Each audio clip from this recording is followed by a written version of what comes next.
एक बार फिर चर्चा में है।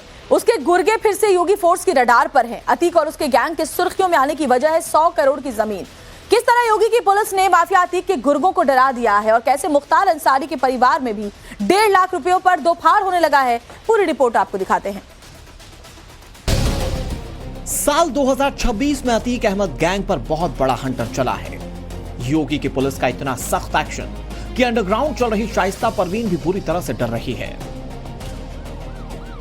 माफिया के गुर्गे इस कदर बेचैन हैं कि उत्तर प्रदेश पुलिस के नाम से दुम दबाकर भागने लगे हैं।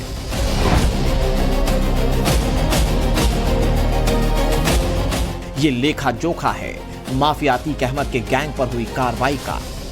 ये डिटेलिंग है अतीक के गुर्गों की उस सल्तनत की जिसे वो अपनी बपौती मान लिया करते थे, मगर योगी आदित्यनाथ की पुलिस ने हिसाब किताब ही बदल दिया।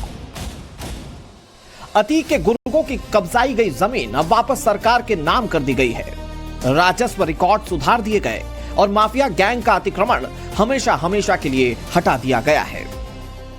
जांच के दौरान पाया गया कि आईएस 227 गैंग से जुड़े गुंडों ने बीते कई सालों से सरकारी जमीन पर अवैध कब्जा कर रखा था।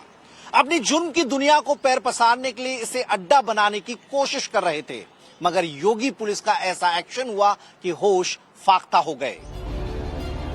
खुलासे के मुताबिक प्रयागराज के नसीरपुर सिलना गांव में 38 बीघा जमीन प्रशासन के रडार पर बहुत पहले से थी, मगर जैसे ही सबूत मिले कि ग्राम सभा की जमीन को कब्जाने के लिए माफिया गैंग की तरफ से दस्तावेजों में हेरफेर करवाया गया है, तो एसडीएम की अगुवाई में जांच शुरू करवाई गई और फिर जो सामने आया उसने अतीक के गुर्गों की कारस्तानी पूरी तरह से उजागर कर दी। प्रयागराज पुलिस के मुताबिक करीब 100 करोड़ की जमीन अतीक के करीबियों के नाम दर्ज थी, जो कि अमानुल्लाह, इकबाल अहमद, गुलाम गौस, इश्तियाक अहमद और मोहम्मद बिटानिया की है। प्रयागराज पुलिस ने अतीक के इन गुर्गों के खिलाफ शिकंजा कसते हुए पूरी जमीन वापस करवाई और राजस्व रिकॉर्ड सुधारते हुए सरकार के नाम वापस लिखा दी। हालांकि इन आरोपियों की मंशा इस जमीन को बेचकर करोड़ों रुपए कमाने की थी या फिर कोई और खास मकसद था, इसका इन्वेस्टिगेशन प्रयागराज पुलिस कर रही है। जिस जमीन पर अतीक अहमद गैंग का कभी खौफ हुआ करता था, वहां पर अब सरकारी दफ्तर बनाए जा रहे हैं और इसके लिए आवंटन की प्रक्रिया शुरू कर दी गई है। प्रशासन की ओर से प्रस्ताव बनकर तैयार हो चुका है। कितनी जमीन पर कितना बड़ा सरकारी दफ्तर होगा, ये सब कुछ फिक्स हो चुका है। प्रशासन से जुड़े अधिकारियों का दावा है कि ईडी का दफ्तर प्रयागराज में इसी जमीन पर बनेगा। जीएसटी भवन भी यहां आकार लेगा। महिला हॉस्टल भी यहां खड़ा किया जाएगा। विद्युत विभाग, स्वास्थ्य विभाग और पंचायत राज विभाग को इसमें से जमीन दी जाएगी। कयास है कि माफिया गैंग से छुड़ाई गई संपत्ति में 9 बीघा जमीन ऐसी है जो एयरपोर्ट थाना इलाके में आती है। इसकी रकम करीब 25 करोड़ रुपए है। इसी जमीन को ईडी और जीएसटी दफ्तर के लिहाज से परफेक्ट माना जा रहा है। ईडी का ऑफिस कितना बड़ा होगा, कितने मंजिल का होगा, इसे लेकर रूपरेखा बनाई जा रही है। हालांकि इसके जरिए माफिया अतीक गैंग को मैसेज दिया जा रहा है कि भविष्य में भी उनके खिलाफ ऐसी कार्रवाइयां होती रहेंगी। वैसे भी अतीक गैंग और ईडी के बीच आंकड़ा 36 का है। मनी लॉन्ड्रिंग के तहत ईडी अतीक अहमद के खिलाफ जांच करती रही है। उसके पत्नी शाइस्ता परवीन के खिलाफ भी ईडी ने चार्जशीट जारी की थी। अतीक के बेटे उमर अहमद पर भी एक मामले में ईडी ने जांच बैठाई थी। पुलिस को लगता है कि अतीक के मारे जाने के बाद उसकी फैमिली का कोई ऐसा मेंबर है जो इन गुर्गों को संपत्ति से जुड़ा दिशा निर्देश देता रहा है। इसीलिए यह शिकंजा बहुत अहम माना जा रहा है। सरकारों के समय में इसी क्षेत्र में गोलियां चलती थी, अपहरण होते थे, अराजकता और व्यवस्था का आलम किस कदर था कि लोग सूर्य अस्त होने के बाद घर से बाहर नहीं निकल पाते थे। इससे पहले अतीक अहमद के कब्जे से छुड़ाई गई जमीन पर गरीबों के लिए सरकारी आवास बनाए गए थे। प्रयागराज के लूकरगंज में 76 फ्लैट्स में 3 सालों से लोग बड़े आराम से रह रहे हैं। माना जा रहा है कि प्रशासन की कोशिश इस बार सरकारी एजेंसीज के दफ्तर के जरिए माफिया गैंग में डर बैठाने की है। बीते 3 सालों से अतीक अहमद और उसके गैंग से जुड़े लोगों की अवैध संपत्तियों पर यूपी पुलिस का एक्शन जारी है। और जिस तरह से कार्रवाई लगातार जारी है वो बताता है कि माफिया के जमाने में प्रयागराज में बहुत सारी सरकारी जमीन का बंदरबाट हुआ था। अतीक अहमद का गैंग अब भी माफियागिरी कर रहा है। इस बात की गवाही प्रयागराज पुलिस के एक और एक्शन से मिलती है। स्थानीय प्रशासन ने अतीक के 6 गुर्गों को भू माफिया घोषित कर दिया है, जिसमें इसका फाइनेंसर रहा मोहम्मद मुस्लिम भी शामिल है। पुलिस के मुताबिक मोहम्मद मुस्लिम, मोहम्मद इमरान, मोहम्मद जीशान, खालिद जफर, जयप्रकाश दुबे और फहीम अहमद ने कई ऐसी जमीनों पर कब्जा कर रखा है जिन पर विवाद काफी लंबे समय से है। खुलासा हुआ कि इन सभी आरोपियों की हिस्ट्री आपराधिक वारदातों से भरी पड़ी है। ये अतीक की तरह आतंक मचाने के साथ साथ सरकारी जमीनों को बेच खाने की मंशा रखते थे। इत्तेफाक देखिए कि सभी आरोपी उस चकिया के रहने वाले हैं जो अतीक अहमद का इलाका हुआ करता था। टास्क फोर्स की सौंपी गई इस रिपोर्ट में सामने आया है कि अतीक अहमद गैंग के लगभग आधा दर्जन गुर्गों पर हत्या, अपहरण और डकैती के संगीन मामले दर्ज थे। ये प्रयागराज और आसपास के इलाकों में दहशत की स्क्रिप्ट लिखते थे। इनमें से मोहम्मद मुस्लिम के खिलाफ 19 केसेस हैं। मोहम्मद इमरान पर 19 मुकदमे दर्ज हो रखे हैं। मोहम्मद जिशान के खिलाफ 14, जयप्रकाश दुबे पर 10, खालिद जफर के खिलाफ 8, फहीम अहमद पर 3 केस चल रहे हैं। प्रयागराज की सदर तहसील में भूमाफिया की लिस्ट पहले 12 हुआ करती थी, मगर यह आंकड़ा अब 18 हो चुका है। भूमाफिया घोषित ठहराए जाने के बाद इनके खिलाफ चल रहे केस का दायरा बढ़ा दिया जाएगा। नए एक्ट के तहत इनके खिलाफ कानूनी कार्रवाई होगी।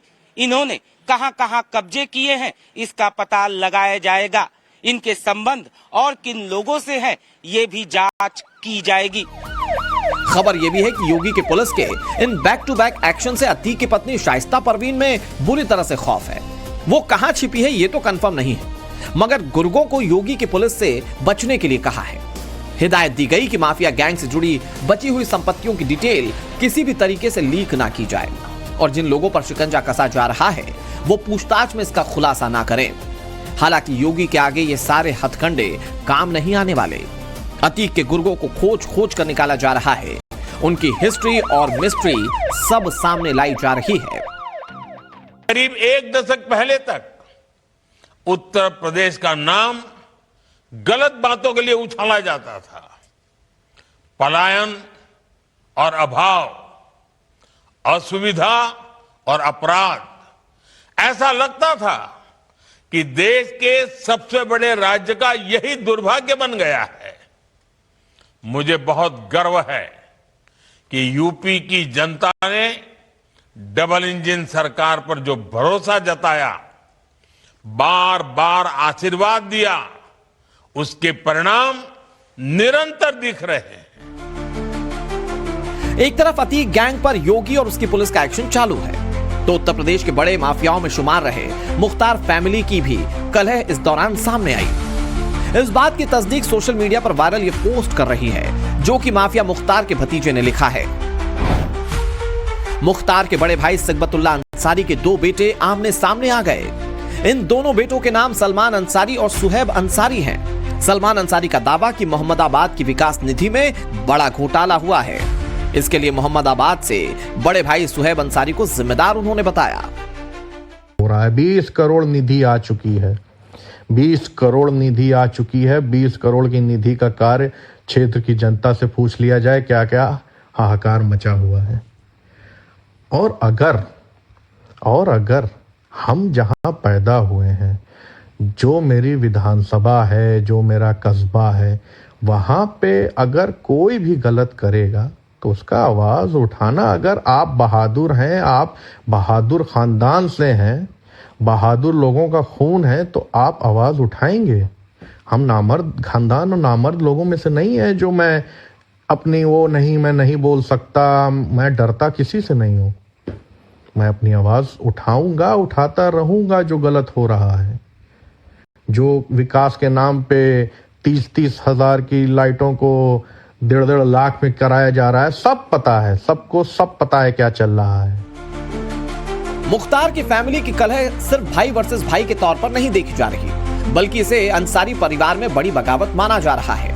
क्योंकि इससे पहले मुख्तार के खिलाफ जब योगी सरकार नॉन स्टॉप कार्रवाई कर रही थी, फिर चाहे वो अवैध प्रॉपर्टी से जुड़ी हो या कानूनी दृष्टिकोण से, तब सब एकजुट हुआ करते थे। ये स्ट्रेटेजी बनाई जाती थी कि आखिर किस तरह से योगी की पुलिस से बचा जाए। मगर मुख्तार के जाने के बाद धीरे धीरे ही सही, लेकिन दरार सामने आती जा रही है। सूत्र दावा कर रहे हैं कि इससे सांसद अफजाल अंसारी को भी दिक्कत होने लगी है, क्योंकि वो नहीं चाहते कि घर का किस्सा सड़क पर चर्चा का विषय बने। आप लोग कह रहे हैं कि घर का, कुछ लोग मेरे भाई हमको कहे कि भैया निजी मामला है। निजी भैया घर का घर में सुलझाया जाता है, पर जो क्षेत्र का मामला है वो क्षेत्र में सुलझाया जाएगा। जो क्षेत्र के लोगों के साथ गलत हो रहा है वो क्षेत्र के लोगों में बताया जाएगा, ये गलत हो रहा है, उनकी आवाज उठाई जाएगी। अंसारी परिवार के लिए ये इसलिए भी झटके की तरह है क्योंकि जिस मोहम्मदाबाद का जिक्र हो रहा है वहां से अफजाल अंसारी कई बार विधायक रह चुके हैं। जब मुख्तार अंसारी का दबदबा हुआ करता था तब अफजाल यहां सियासी तौर पर सक्रिय थे, लेकिन अब सिकबतुल्लाह अंसारी के दो बेटे 2027 के चुनाव से पहले आमने सामने हैं। गाजीपुर में भी यह जिक्र होने लगा है कि शायद समाजवादी पार्टी के टिकट से मैदान में उतरने की ख्वाहिश में यह सब किया जा रहा है। वैसे भी अखिलेश अंसारी फैमिली की बदौलत गाजीपुर में अपनी नैया पार लगाने की सोच बैठे हैं।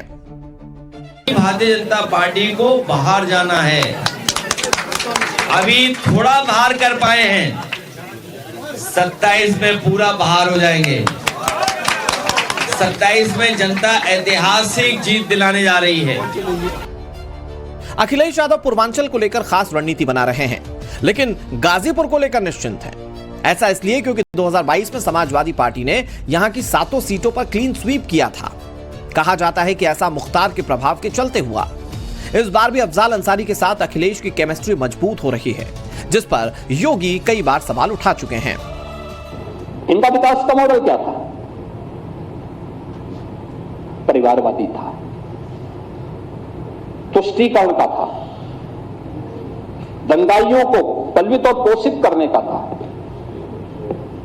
यही तो प्रदेश के अंदर होता था।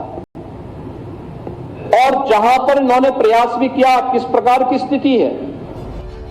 बीते चुनाव की तरह इस बार भी योगी आदित्यनाथ ने गाजीपुर समेत पूर्वांचल के जिलों में माफियाओं पर हुए एक्शन को चुनावी मुद्दे में शामिल करने की सोच रखी है। योगी प्रयागराज और गाजीपुर में रैलियां करेंगे तो विकास की नई तस्वीर के साथ साथ माफियाओं पर हुई कार्रवाई को भी नजीर के रूप में पेश करेंगे। वैसे ये फैक्ट भी है, पूर्वांचल को माफियाओं से मुक्ति योगी राज में ही मिली है। इनकी करोड़ों की संपत्तियां जब्त की गई और कई गुर्गे पकड़े जा चुके हैं।